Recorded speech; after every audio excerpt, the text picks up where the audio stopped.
always on the go, but the day just won't be one without your Hollywood fix. Let Golden State Media Concepts Entertainment Podcast take care of that. An all-inclusive look of pop culture.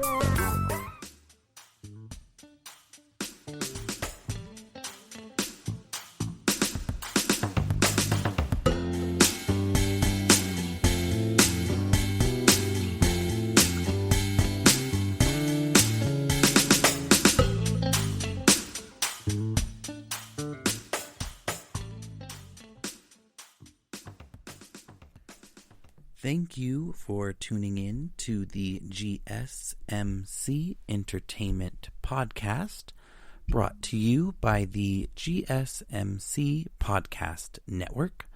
I am your host, Patrick Kennedy. Welcome. It is Wednesday, April 12th, and believe it or not, a lot has transpired since our Sunday show, which is great for me because we have some good stuff to talk about on today's episode. But before I jump into those stories, I wanted to give a little update on a story from Sunday. The first story from that episode was on the announcement of Bill and Melinda Gates' divorce. And I talked about how there was a couple of stories on as to why they may be getting a divorce. Their announcement seemed cordial and amicable, whereas TMZ reported that the family was very upset with Bill for some of the things he had done, but we didn't know what those things were.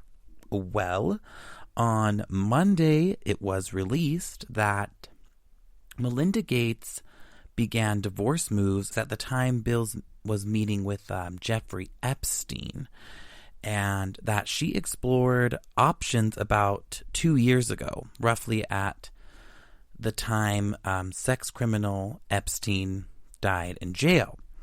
Melinda is said to have expressed some, concerns at Bill's relationship with Epstein since at least 2013.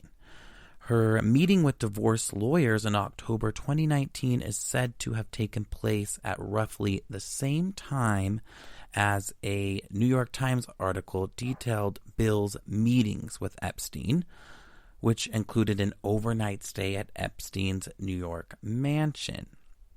So I mentioned that I hoped this would be a developing story, and it certainly is. There is a bit more on this, so I do encourage you to look into it. I would spend more time on it, but we have other things to get into on this episode, such as BENNIFER. J-Lo and Ben Affleck have been spotted together a couple of times lately after the apparent split between J-Lo and A-Rod, baseball player. So we will be taking a look at that.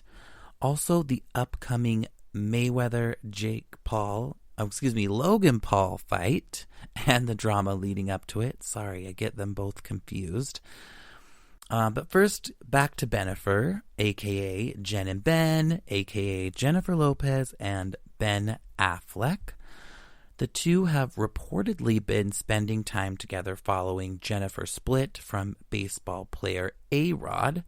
Mind you, Jen and Ben dated roughly 17 years ago. So before I get into the details surrounding this latest reconnection, I want to give you a little timeline on the couple. So, in December 2001, Jen and Ben fall for each other on set of Jiggly, which would go on to absolutely bomb at the box office. It was truly the best of times and the worst of times. September 2002, Jennifer and Ben inexplicably decide to film another movie together called Jersey Girl. Much better movie in my opinion.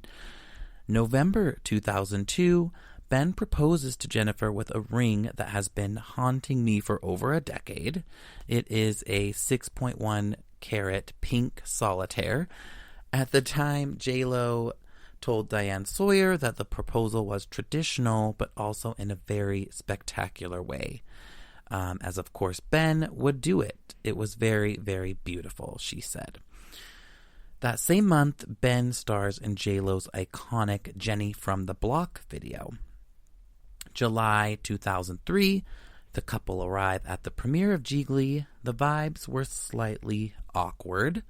September 2003, just days before their wedding, BENNIFER calls it off in a joint statement citing the media frenzy surrounding them as the reason.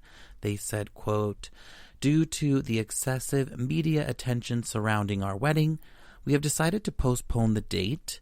When we found ourselves seriously contemplating hiring 3 separate decoy brides at 3 different locations, we realized that something was awry. We began to feel that the spirit of what should have been the happiest day of our lives could be compromised. We felt what should have been a joyful and sacred day could be spoiled for us, our families, and our friends," end quote. Then in January of 2004, the couple confirmed their split with a simple statement from J-Lo's rep that read, "I am confirming the report that Jennifer Lopez has ended her engagement to Ben Affleck. At this difficult time, we ask that you respect her privacy." January 2015, J-Lo tells HuffPost Live she has no regrets about Ben, saying, "I would do it all over again, I think. I really would. Even the relationship part. I just feel like everything is part of your story and your journey and is meant to be and helps you grow if you're willing to look at it, and I'm willing to look." However, she also says, Jiggly was a very bad reviewed film. I was in a high-profile relationship at the time that fell apart in a really bad way. And so the kind of mix of those two things and the tabloid press just came into existence at the time. So I was like a poster child for that moment. I was in the tabloids every other week about how my life was falling apart. It was a tough time. Fast forward to February 2020, Ben tells the New York Times that J-Lo should have been nominated for Hustler, saying, quote, "She should have been nominated. She's the real thing. I keep in touch periodically with her and have a lot of respect for her. How awesome is it that she had her biggest hit movie at 50? That's effing baller." May 2021, Ben compliments J-Lo for her May 2021 InStyle cover story, saying, "She remains to this day the hardest working person I've come across in this business. She has great talent, but she also worked very hard for her success, and I'm so happy for her that she seems at long last to be getting the credit she deserves." This same month, the couple are seen out and about together in the wake of J-Lo's split from Alex Rodriguez, prompting speculation that they're back together. So that leads us to their Montana trip. As I mentioned, this is 17 years after calling off their engagement. The two are going from friendly exes to potentially something more, and multiple sources are confirming this. So after the stars appeared separately at the Vax Live concert in Los Angeles on Sunday, May 2nd, they jetted off together to the Yellowstone Club in Montana, where they vacationed together for about a week, sources say. They were alone, just the two of them. There are also some photos of Lopez and Affleck, and they can be seen driving together in Montana in Big Sky, where Ben has a home.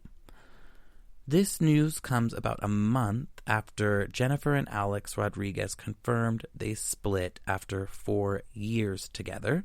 Then days later, she and A-Rod reunited briefly in LA in late April, and a source says that is because he wanted to work things out with her. However, Ben was then spotted at Jennifer's home. So, while I think this is an adorable reunion and I'm kind of loving it, apparently A-Rod is not so thrilled about it. It has been stated that he is shocked, flabbergasted, and saddened by the news of the recoupling, and that he truly thought they would be able to make it work and reconnect. He has been reaching out to J-Lo, trying to meet up with her, and she has been very short with him. It is said that she is not interested in giving him another chance. So I guess time will tell on this one. They could just be good friends. He does seem to care about her since he has made a few public comments about her and they are very sweet comments. However, usually when girls have breakups like this, they get a group of girlfriends together and take a trip with them, and not an ex of over 17 years ago. So, to me, this screams that it is something much more, and I, for one, am here for it. All right. With that, we are going to head into our first break of today's show.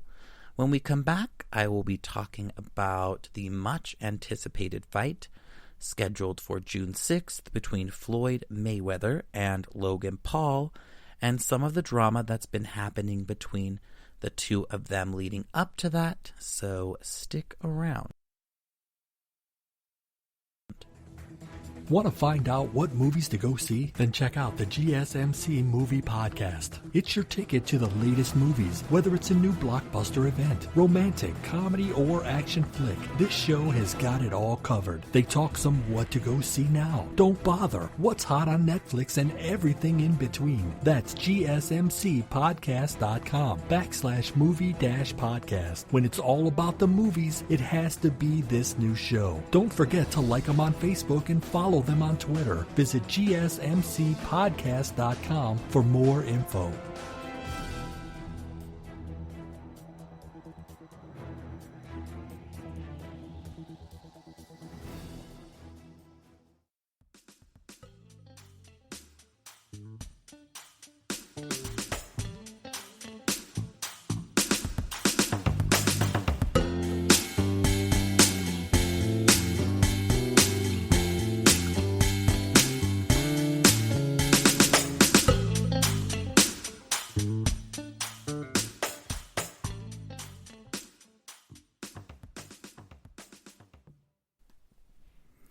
Welcome back to the GSMC Entertainment Podcast, brought to you by the GSMC Podcast Network.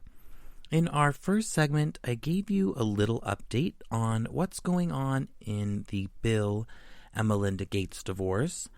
Things are kind of starting to trickle out on that. Bill may not have been on his best behavior. It's being said that Melinda wanted to file for divorce back in 2019 when it was released that Bill had done some quote-unquote business with Jeffrey Epstein, who was a total piece of trash, in my opinion, so I don't blame her if that's the case. We shall see if more of that story unfolds. I then talked about BENNIFER, the recoupling of Jennifer Lopez and Ben Affleck.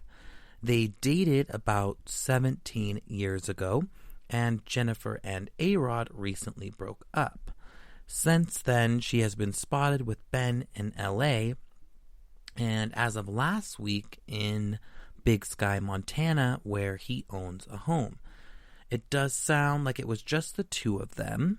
And don't get me wrong, I've traveled with just one friend, but not someone I have had a romantic history with. I definitely think there is something more here, but we will just have to see. All right, next up, two ridiculous, toxic males are set to fight each other on June 6th. Sorry, I meant to say Floyd Mayweather and Logan Paul are scheduled to fight on June 6th. That's right, undefeated, 12-time 5-division boxing superstar Floyd Mayweather will take on social media sensation Logan Paul in a special exhibition boxing match that is expected to make history. Now, I don't know about you, but that already sounds like an unfair fight, but I honestly don't really care because both of these guys are just so ridiculous in my opinion. But I wanted to talk about it because it's been very anticipated and highly publicized, and there have been some things that have happened in the media this last week in relation to the fight. I'm not the only one saying that this pairing seems odd. It has been stated that, yes, of course, it is a mismatch. Logan Paul, a 6'2" and around 200 pounds, will have some 50 pounds and 6 inches on Floyd Mayweather Jr. when they share a boxing ring on June 6th. Don't fear for the safety of Mayweather, however. He is 43 years old, while Paul is just 25 years old, and life experience has to count for something, right? So, with all of that, what is all the commotion about surrounding this fight? Well, initially, the location of the fight was undisclosed. It is now known that it will be held at the Hard Rock Stadium in Miami. So that will certainly cause some intrigue, not releasing where something's going to be. Now, just who is Logan Paul? Well, he is a social media celebrity, which is to say he's one of those people who are famous for being famous, basically. Paul's YouTube channel has 22.6 million subscribers who are treated to a steady stream of juvenile videos like, I spent $150,000 on this Pokemon card, I covered myself in peanut butter and went to a dog park, etc., etc., and on Instagram, Paul has 18.7 million followers. And on Twitter, he's at 5.8 million. By contrast, the number one pound-for-pound boxer in the world, Terence Crawford, has 645,000 followers on Instagram and 206,000 on Twitter. As far as boxing goes, yes, he has boxed another YouTuber, in fact, a Brit who goes by the name KSI. Their first meeting was sloppy, amateur, and in Manchester, England, in August of 2018, and that was scored as a majority draw. That meant they had to do it again, and the rematch happened a little over 14 months later as a sloppy professional boxing match at the Staples Center in Los Angeles, sanctioned by the California State Athletic Commission, and KSI won a split decision. Now, I'm not a huge boxing or MMA fan. I have seen the occasional fight or gone to fights or gatherings at a friend's house and certainly paid attention. I could even recall some flashbacks growing up of my dad and his friends watching a pay-per-view Mike Tyson match. So I'm not completely unfamiliar with it, but I wouldn't spend my money on it by any means. However, when I saw that this was announced, I was a bit intrigued. Mayweather is such a hothead and has said and done some ridiculous things in the past. And while Logan Paul is also someone I'm not a huge fan of, it's his brother, Jake Paul, who is the real tool. That leads me to what I saw in the news this week. So, at an event for Logan Paul's fight against Mayweather, his brother, Jake Paul, ended up in an altercation with Floyd Mayweather. It apparently started when Mayweather called both Pauls fake fighters and offered to take on both the same night. Jake Paul confronted the former champion in what appeared to be a staged get-together. Jake Paul grabbed Mayweather's white baseball cap saying, I got your hat, and ran off, like kids would do. And then security jumped between the two as Mayweather surged toward him. And there is video of this online if you haven't seen it and would like more of a visual. Later, it looked like Jake posted himself with a black eye he got from Mayweather security. He also expressed no remorse for the incident, and him and his brother even reenacted it all on social media. And it also looks like, as of today, he has also been banned from showing up at the upcoming fight. All right, so before I go into this next part of the story, I do want to give a quick warning that there is mention of sexual misconduct. So if you are triggered by that, I would recommend jumping ahead to segment 3, which is at about the 45-minute mark. Now, if you've heard the name Jake Paul recently outside of this, it's probably in relation to not his first but second sexual misconduct allegation. Another woman has come forward with sexual misconduct allegations against Jake Paul after TikTok figure Justin Paradise accused the YouTuber of sexual assault in April. Then later that month, model and actress Rayleigh Lawley said she began working with Paul when she was 17. Lawley is now 21, said the YouTuber often called her jailbait, and commented on her appearance. She also alleged that one evening in late 2017, Paul groped her after filming a video. She said she forcefully told him to stop, and he ran out of the room. Lawley quit soon after the alleged incident and has not brought charges against Paul. She said, quote, "I was with Jake for months, and I saw what kind of person he was behind the scenes and what kind of person he put out to the rest of the world," end quote. As I briefly mentioned, her accusations came after Paradise released a 20-minute long YouTube video on April 9th, alleging that Paul forced her to perform certain acts on him in July 2019. She claimed this happened in the bedroom of Paul's Team 10 house in California, where he and several other members of the influencer collective live and work together. Both Paradise and Paul are 24. Paul has denied those allegations, and not only that, his brother Logan, who is fighting Mayweather, is standing by his brother in the face of these allegations. Oy, barf. I'll say this. My money is on Mayweather. Well, not my real money, but you know what I mean. If you care to see this showdown, again, it is on Sunday, June 6th at 8 p.m. Eastern on pay-per-view. Before we go into the next break, I wanted to share a great resource for reporting sexual assault.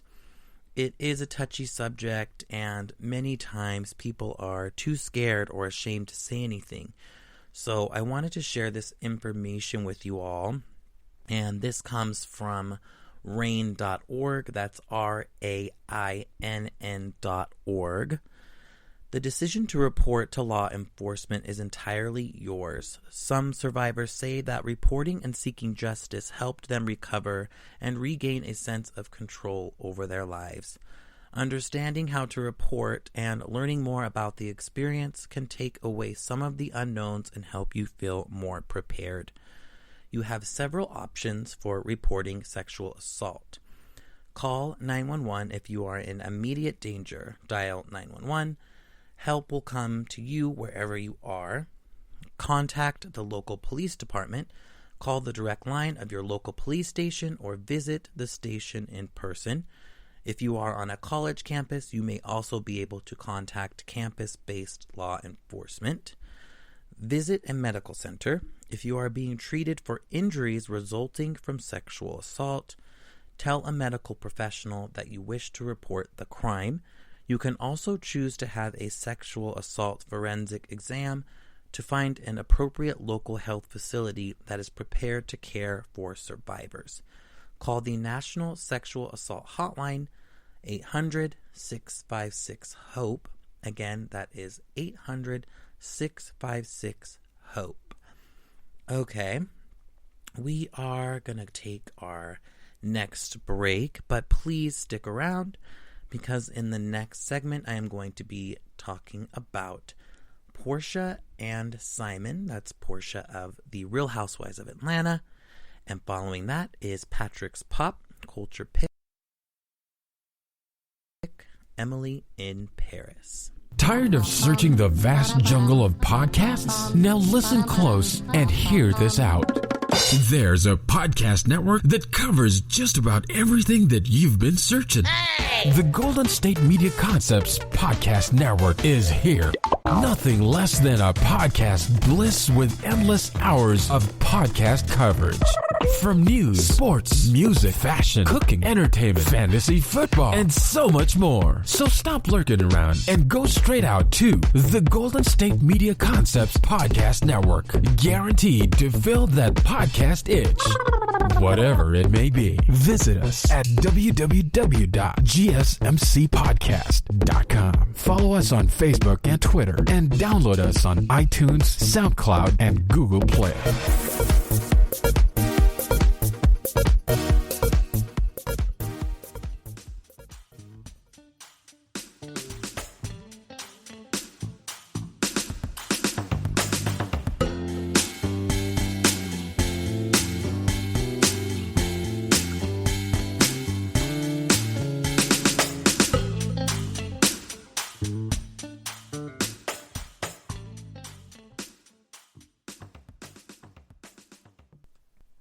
Welcome back. It's the GSMC Entertainment Podcast.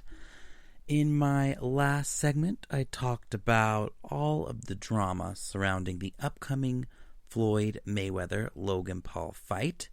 That will be happening on June 6th on pay-per-view. The two have been quite vocal about one another in the press, and at an event to promote the fight last week, Logan Paul's brother Jake Paul showed up and squared up with the undefeated fighter and proceeded to mock him and eventually took the hat off of his head and ran away with it. This caused instant chaos. Floyd tried chasing Jake, and Floyd's security obviously jumped in and stopped the two of them from fighting. But in the commotion, Jake did end up with a black eye from one of the security guards. This has given much more attention to the already highly anticipated fight. Outside of that, Jake Paul has also been in headlines for not one, but two sexual misconduct allegations that I discussed as well. Him and his brother are denying that anything happened. The fight, should you like to see it, will be on pay-per-view on June 6th at 8 p.m. Eastern. Keep in mind you do have to pay for those, so you will want to look into the prices for that and likely do it sooner than later because I believe they do go up after a certain time. All right, our next story hit yesterday and left me confused, to say the least. I don't know if I've mentioned this, but I am a sucker for all things Bravo, as in Bravo, the television network. I mean, I think during quarantine, I watched literally every season on anything that they had available, from $1 Million Listing, each city, to Mexican Dynasties, which I will say they really need to bring that back. With that said, I obviously watch every franchise of The Real Housewives. So the story I'm referring to is about Porsha Williams, who is on Real Housewives of Atlanta, and who she is engaged to out of the blue. Porsha Williams has raised some eyebrows with the news that she is now engaged to a man. Real Housewives of Atlanta viewers met this season as the husband of one of her friends.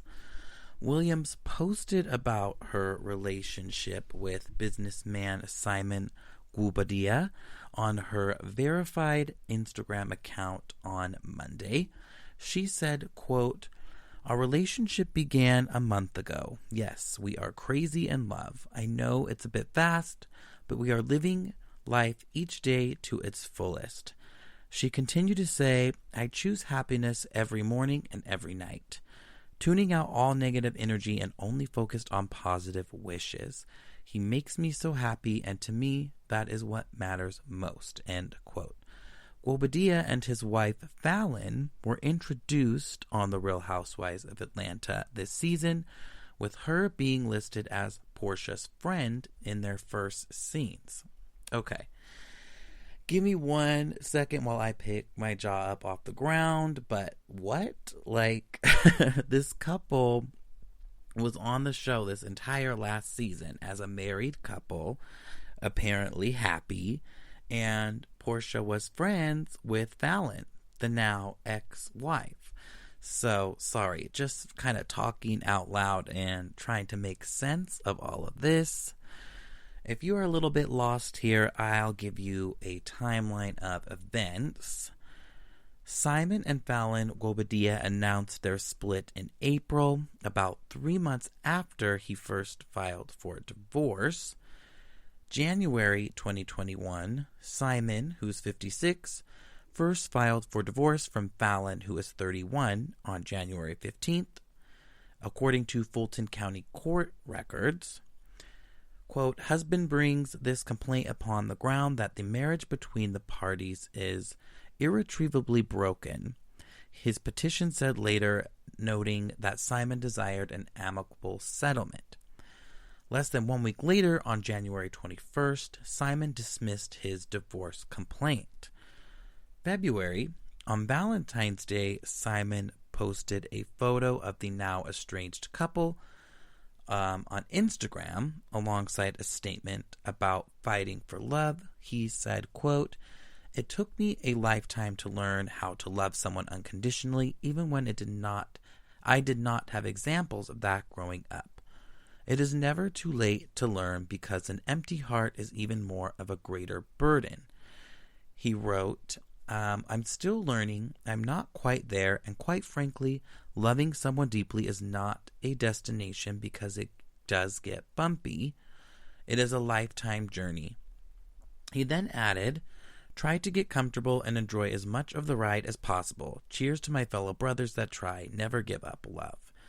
On February 19th, though, he filed for divorce a second time, alleging again that his marriage with Fallon was irretrievably broken and requesting that their prenuptial agreement, dated 2 days before their wedding, be enforced to resolve all issues of the marriage. In March, about a month later, on March 17th, Fallon acknowledged that she received the divorce complaint. And then in April, Simon and Fallon publicly announced their split on April 22nd, stating that after 2 years of marriage and 5 years of friendship, Simon and I have made the difficult decision to go our separate ways. She began, "We are deeply thankful for the impact we have made in each other's lives, as well as the bonds formed with each other's children. This mutual decision was not made lightly." She continued, "And despite our current willingness to be transparent, we only ask our friends and supporters to be respectful of our privacy as our family gets through this very difficult period." Following that, Simon wrote on his Instagram, "After a year and a half together, Fallon and I have made the mutual decision to end our marriage. Despite our willingness to be transparent, we respectfully ask for privacy at this time. Thank you." End quote. Then, 4 days later, Fallon answered her estranged husband divorce complaint and denied several parts of his petition, including his claim that the pair were living in a state of bona fide separation. She also denied that their marriage was irretrievably broken, and his overall request for the court to grant him a total divorce. On April 30th, however, she appeared to accept the complaint as the pair reached a final settlement agreement that enforced their prenup. Within the settlement, both Simon and Fallon waived their rights to alimony.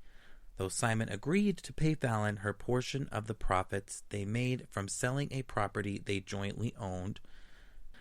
Simon also agreed to pay her $50,000 in 2 installments as an equitable division payment for their prenup. All right, so the document notes that Simon will maintain ownership of their current home, though Fallon may stay there through May 28th, at which point she must leave. Now, fast forward to this month, May. On May 5th, Simon filed a motion for the court to grant his request for a divorce and asked that he and Fallon's settlement agreement be incorporated into the court's final judgment. Less than a week later, Porsha, 39, confirmed her relationship with Simon in an Instagram post. She said, quote, "Our relationship began a month ago. Yes, we are crazy in love," she wrote alongside a selfie with Simon, and then continued to say, "I know it's fast, but we are living life each day to its fullest. I choose happiness every morning and every night, tuning out all negative energy and only focus on positive wishes. He makes me so happy, and to me, that is what matters most." Oy. While she stopped short of announcing her engagement, Simon later confirmed the pair are indeed engaged after a month of dating, saying, quote, "I asked her to marry me because we checked all of each other's boxes and then some. I want to thank everyone for reaching out to me and offering their love and support." Her statement said, "At this time, I am focusing on finalizing my divorce and healing, sending positivity to all of you." Ooh, so, big timeline there. And my question is, when did Porsha have time to get to know this man on a level that they are now engaged, while his wife Fallon was supposedly her friend? I mean, it's all just a little bit fishy. And as I mentioned, this story just came out yesterday, so some of it is still developing, such as, how Fallon feels about all of this. I'm sure she has a lot of thoughts on it and will be speaking out publicly here soon. I also noticed yesterday that they spent Mother's Day, Porsha, Simon, and Porsha's ex and baby's father all together. So, I mean, I guess he's on board with this too. It all is just too weird. I just really hope, for the sake of all of us, that the cameras are rolling. Okay, that will conclude our third segment for today's show. We are going into our next break. Be sure to stick around for our final story after the break, Patrick's Pop Culture Pick. Stay tuned. Golden State Media Concepts bring you Book Review Podcast, a haven for bookworms of all ages and the widest genres, from mystery to memoirs, romance to comedy, fantasy to sci-fi. If you love to read, this is the podcast for you. It's the Golden State Media Concepts Book Review Podcast.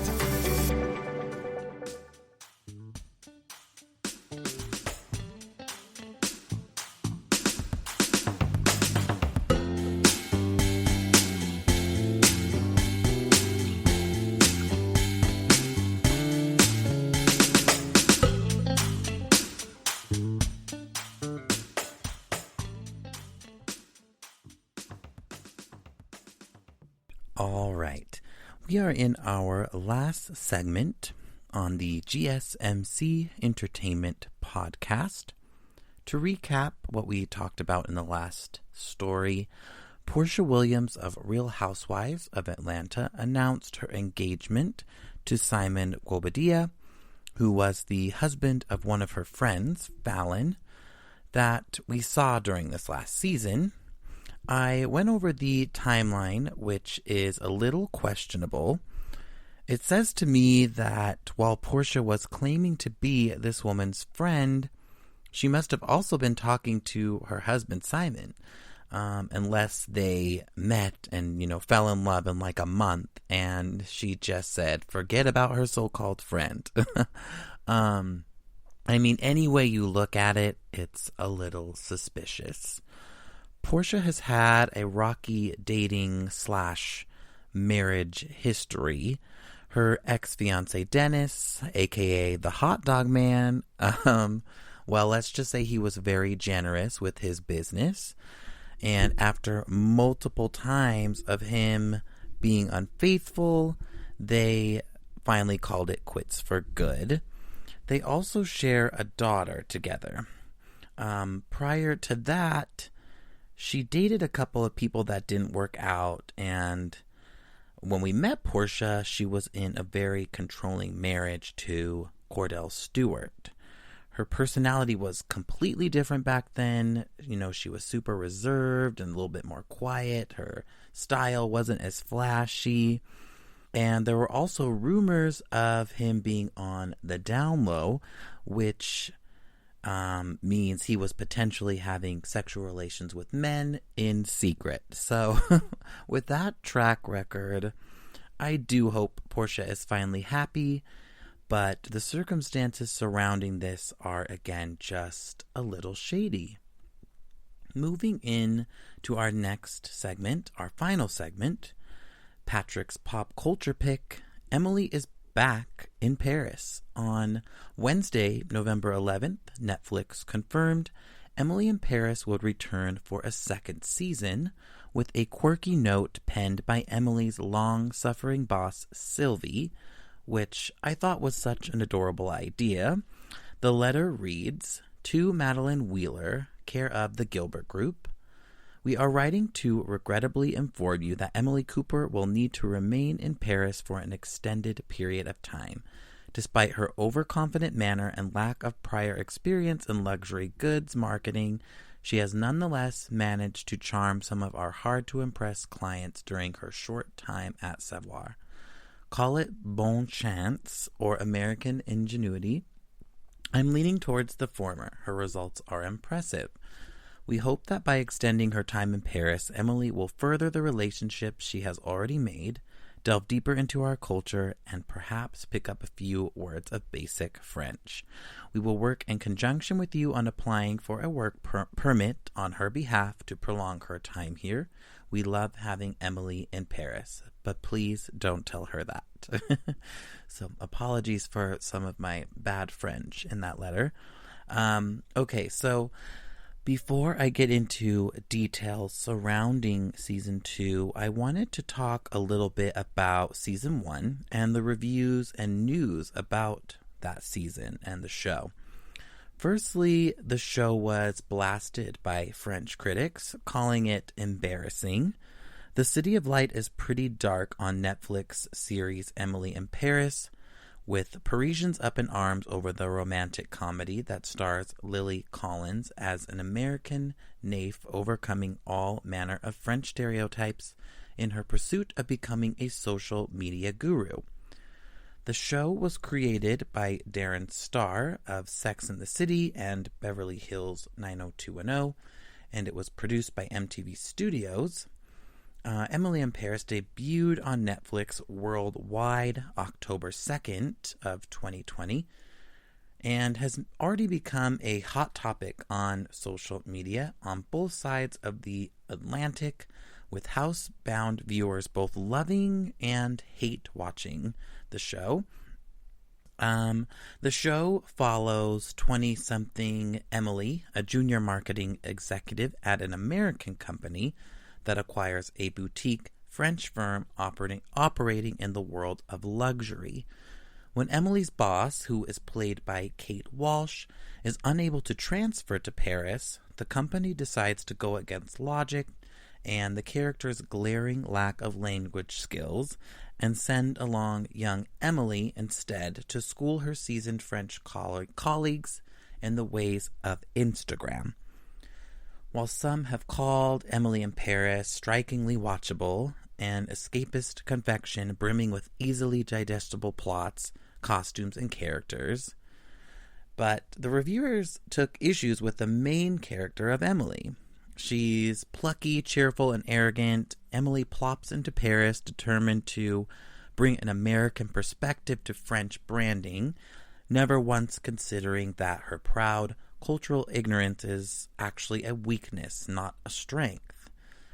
For many French critics and viewers, the proud cultural ignorance was a little too much, and the show has been roundly criticized, mocked, and dismissed for perpetuating stereotypes of the French, glorifying an unrealistic theme park version of Paris, and absurdist plot lines. In one review, a French critic wrote, "In Emily in Paris, we learn that the French are all bad. They are lazy and never arrive at the office before the end of the morning, that they are flirtatious and not really attached to the concept of loyalty, that they are sexist and backward, and, of course, that they have a questionable relationship with showering. Yes, no cliche is spared, not even the weakest." Wow, so pretty strong feelings there. Some other reviews went on to say, "Embarrassing series, completely wrong image of Paris. It's ridiculous, badly acted. As if Paris was all about fashion, romance, and croissants. No." Another wrote, "A series that could have been great if it hadn't caricatured the French. In the series, the French are described as arrogant, dirty, lazy, mean, bitter. But luckily, this young American arrives to explain us how life works. It's just deplorable. I wonder why French actors agreed to star in this series." So yeah, again, just pretty harsh comments. The French were not amused. It wasn't all negative. However, one reviewer did write, "So many French people outraged by the cliches put forward in this series, while we are the first to have cliches about others. Relax. It's a series, and there is nothing very bad. I found it funny and light." So, with all of the negative reviews, both in France and here in the States, why then was this show the third most watched thing on Netflix in America? One obvious answer, besides that Americans have bad taste, is that in the year from hell, which was 2020, which gave us the coronavirus, historic wildfires, battering earthquakes and hurricanes, and an apocalyptic feeling election season, we took easy and struggle-free wherever we could get it. With that said, maybe we look past how bad we could normally consider television like this and just allowed ourselves to enjoy it. I, for one, avoided this show like the plague at first. I read the description numerous times and scoffed and kept scrolling. I don't know what came over me. Perhaps a case of the aforementioned, a case of the 2020 blues, but I gave it a chance. And when I say I gave it a chance, I think I watched all but one, maybe two episodes the first night. There's just something about it that I couldn't get enough of. So that is why I am personally excited for the return of the show. So now let's talk those details. Filming began on Monday, May 3rd, 2021. The official Netflix Instagram account for Emily in Paris announced Season 2 returned to production with a video of the cast sharing the good news, and most of the cast made an appearance. Netflix also announced that Emily in Paris was its most watched comedy of 2020, with 58 million households viewing the series. It's unclear how many of them watched the series in full, however. The photos from set reveal some truly out-of-control fashion. Emily in Paris has only been filming for a single day at this point, but Emily has already had several wild outfit changes, from printed sundresses to a poolside bikini. You can also find photos of these outfits online if you'd like. Collins doesn't know much about Season 2, the plot right now. So Lily, the main actress, she doesn't know a ton about the plot. In an interview, she said she's in the dark as to what's next for her wacky character's romantic life, but she reminded us that Camille is still in the picture. She said, quote, "This is just my opinion, and I'm not alone, but Emily in Paris hasn't made any advancements for diversity. Could we at least get a little shout out for polyamory? I don't know what they're writing right now, but I think it would be a little early for Emily to lock something in. I think she's still exploring the prospects. Honestly, I think Emily doesn't even know what will happen, and that's the beauty of the way they write the show. She has yet to find all of the qualities she maybe is looking for, but that being said, there is still that connection with Gabriel, but now she has Camille in that love triangle. So I think there's still experiences to be had, adventure to be had, and she's still finding herself," end quote. We can also expect much more from Sylvie, which is Emily's boss. She will definitely remain a main focus of season 2. Also, Lily Collins wants Emily to explore Europe. She said, quote, "At some point, I was joking with Darren Star and said, couldn't they just hop on the Eurostar and have a British excursion? I think it could be Emily going on all of these different adventures. It's Emily in and then insert the city. She could just take the train and go all over Europe, and Mindy could go with her," end quote. If you remember, Mindy was her friend, her only friend that she kind of made while she was just getting to Paris.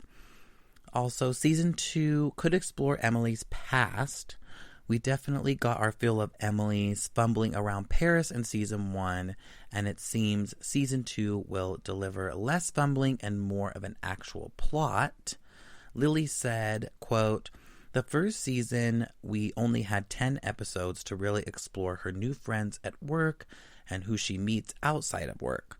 So I'm excited to dive deeper into those backstories and spend more time intermingling the two groups of people that she meets. Now that we've seen her with all the Parisisms, maybe we get to actually get to a bit of more of her backstory and experience that with some of the other characters." All right, so the next part I found to be very interesting and exciting, that there is room for a Sex and the City crossover. Darren Star created both shows, and Collins would love to see a tribute to Carrie Bradshaw somewhere in the new season. She stated, quote, "She could be like an apparition. Emily walks by and there's a reflection in a window and she looks in, but she sees Carrie. Then it gets back and it's her. And she's like, wait, I think that'd be kind of great." So I think it could be great too. However, that could also get a little too wacky if it's not done correctly. I also rewatched Sex and the City during quarantine, so I think just the sight of this got me a little excited, but I don't know how well it would come out. Finally, Emily will grow up a bit in season 2. When Emily returns, she'll be more settled into life in Paris. He said, Darren Star, the creator, in season 2, she's going to be a more of a part of the fabric of the world she's living in. She'll be more of a resident of the city. She'll have her feet on the ground a little more. She's making a life there. Perhaps this means she will be less of an embarrassment to Americans, but only time will tell. So, when can we expect to binge season 2?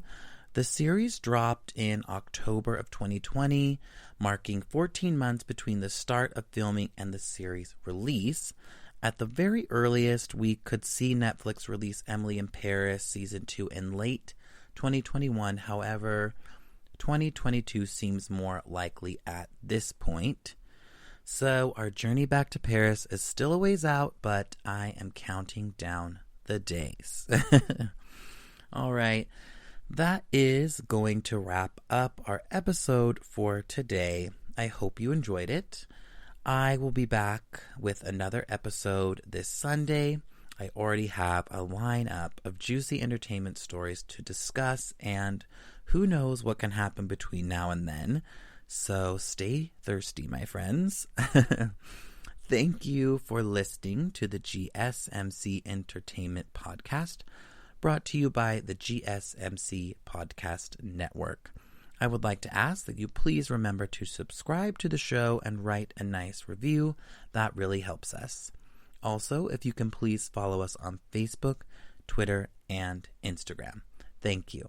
You've been listening to the Golden State Media Concepts Entertainment Podcast, part of the Golden State Media Concepts Podcast Network. You can find this show and others like it at www.gsmcpodcast.com. Download our podcast on iTunes, Stitcher, SoundCloud, and Google Play. Just type in GSMC to find all the shows from the Golden State Media Concepts Podcast Network. From movies to music, from sports to entertainment, and even weird news. You can also follow us on Twitter and on Facebook. Thank you, and we hope you have enjoyed today's program.